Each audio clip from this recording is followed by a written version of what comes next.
성경에 기록된 수많은 예언들은 사실일까요? 우주의 탄생과 인간의 기원의 출처는 어디일까요? 또 하나님은 어떤 방법으로 존재하실까요? 반갑습니다. 기독교를 개독교라고 생각하셔도 예수님을 꼭 믿어야 하는 이유 두 번째 시간입니다.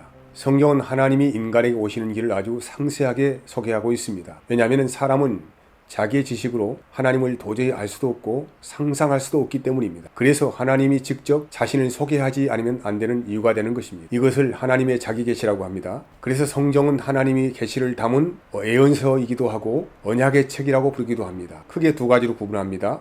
구약과 신약입니다. 성경적인 용어로 구약을 옛 언약이라고 하고 신약을 새 언약이라고 합니다. 하나님의 예언 또는 하나님의 언약은 미래의 완료형으로 이루어질 하나님의 약속을 말을 합니다. 여기서 우리가 구분해야 할 것이 있습니다. 성경은 미래에 일어날 일들을 미리 예측하고 알아맞추는 기록이 아닙니다. 하나님은 모든 일들을 어느 날 갑자기 또는 우연히 하지 않았다는 것입니다. 하나님은 그 예언의 주체가 되셨고 하나님이 그 예언의 중심에 서 계십니다. 그리고 그 예언을 이루시는 분 또한 하나님 자신이라는 것입니다. 어떤 사람이 예측한 예언이 10% 아니 5% 정도만 이루어져도 아주 대단하다고 할 것입니다. 세계의 예언가라 손꼽고 있는 노스트라다무스는 AD 1555년에서 3797년까지 인류 역사에 일어날 대사건과 대재난 등을 예언을 하였습니다. 말 그대로 미래에 이러이러한 일이 일어날 것이라는 예측이었습니다. 하지만 그 내용은 아주 모호하기 그지없습니다.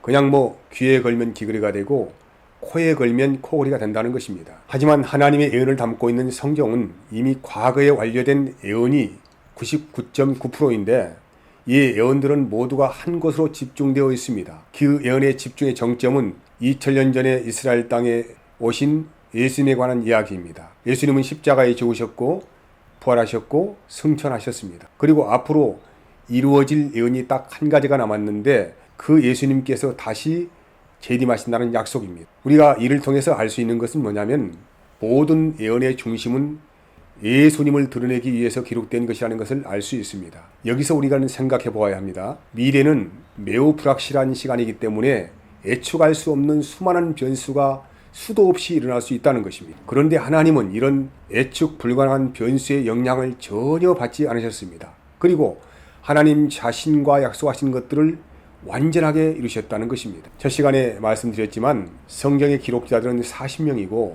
이들은 1500년의 시간 안에서 서로 다른 시대에 살았던 사람들입니다. 그런데 이들은 우연히 일어난 그 시대의 일들을 기록한 것이 아닙니다.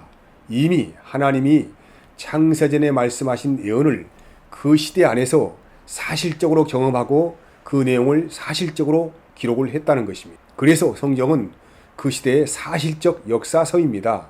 우리는 사실 하나님이 어떤 분인가 보다는 하나님에 대해서 다급한 많은 질문들을 가지고 있습니다. 가령 지금 지구촌 여러 곳에서 일어나는 전쟁이나 기근, 자연재해, 불합리한 인권 등등을 하나님이 계신다면 왜 묵인하시고 방관하시고 계신다는 말인가? 라고 질문한다는 것이죠. 하지만 여러분, 적을 알고 나를 알면 백전백승이라는 말이 있습니다.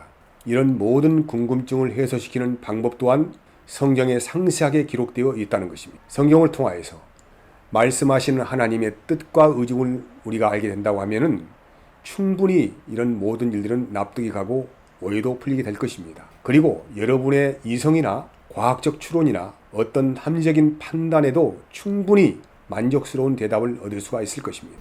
하나님은 모든 일들을 행하실 때에 결코 우연이나 상황 논리에 맞추어 순발력 있게 대처하시는 분이 아닙니다. 그래서 성경이 말하는 하나님은 그냥 모든 사람들이 아무런 의미 없이 부르는 하나님이 아닙니다. 하나님은 하나님 자신의 존재적 실존을 창세기 3장 13절에서 15절까지의 말씀을 통하여 이렇게 소개하셨습니다. 나는 스스로 있는 자다. 여러분 깊이 생각해 보십시오. 이 세상 어디에 생물이건 무생물이건 간에 스스로 존재하는 것이 있겠습니까? 인류는 지금까지 우주의 시작과 인간의 생명의 기원에 대해서 밝혀보려고 여러 과학적 방법을 동원해서 수많은 이론과 가설들을 만들어냈습니다. 그리고 지금도 다방면으로 연구를 하고 있습니다. 그 중에서 가장 지지를 받는 이론이 두 가지가 있는데 빅뱅 이론과 진화론입니다. 하지만 여러분, 이런 것들을 조금만 관심 있게 집중하여 들여다본다면 말도 안 되는 너무도 허접한 학문인 것과 그리고 허구인 것을 알게 될 것입니다. 그리고 사실 파고들면 파고들수록 더욱더 복잡하고 난해하기만 한 이론이라는 것을 알게 될 것입니다. 그러나 성경은 단호히 말합니다. 우주의 만물과 세상에 있는 그 모든 것들이 스스로 있는 자를 통해서 만들어졌다는 것입니다. 여기에는 우리들의 조상과 또 부모님들 그리고 우리들 자신도 포함되어 있습니다. 성경은 하나님이 천지 창조의 주체가 되심을 이론적 납득이 아니고 그냥 선언하고 있습니다. 창세기 1장 1절에 태초에 하나님이 천지를 창조하시느니라. 그리고 그 하나님께서 인간을 창조했다고 창세기 2장 7절에 기록하고 있습니다. 이와 같이 우주 만물의 모든 것들은 그 스스로 존재하시는 하나님께서 창조하셨다고 대선언을 하고 있습니다. 여러분, 이 스스로 존재하신 하나님께서 자기 자신을 우리 인간에게 통성명한 이름이 있습니다. 그 이름이 바로 여호와이십니다. 세상에는 헤아릴 수 없을 정도로 많은 신들이 있습니다. 이런 신들은 우주, 하늘, 바다, 땅, 해, 강, 산, 나무, 건물 등등 이런 것들 토대로 사람들의 필요 가치에 의해서 만들어지기도 하고 사라지기도 합니다. 그래서 각 나라마다 민족마다 다양한 종교들이 있습니다. 하지만 기독교는 이런 인간이 만들어낸 신들과 구별되는 유일한 신을 말하고 있는데 그 신의 이름이 바로 여호와 하나님이십니다. 그러면은 그 여호와 하나님께서 무엇을 약속하셨고 도대체 무엇을 이뤄내신다는 것입니까? 첫 시간에 말씀드린 대로 성경의 모든 관심과 집중은 예수 그리스도이십니다. 여러분은 앞으로 여호와 하나님이 어떤 방법으로 예수님을 통하여 언약하신 말씀을 이루어가시는가를 확인하게 될 것입니다. 그러면은 과연 하나님의 이름이 여호와이시구나 라고 고백을 할 것이고 인정도 하게 될 것입니다. 저는 확신합니다. 안녕히 계십시오. 사랑합니다.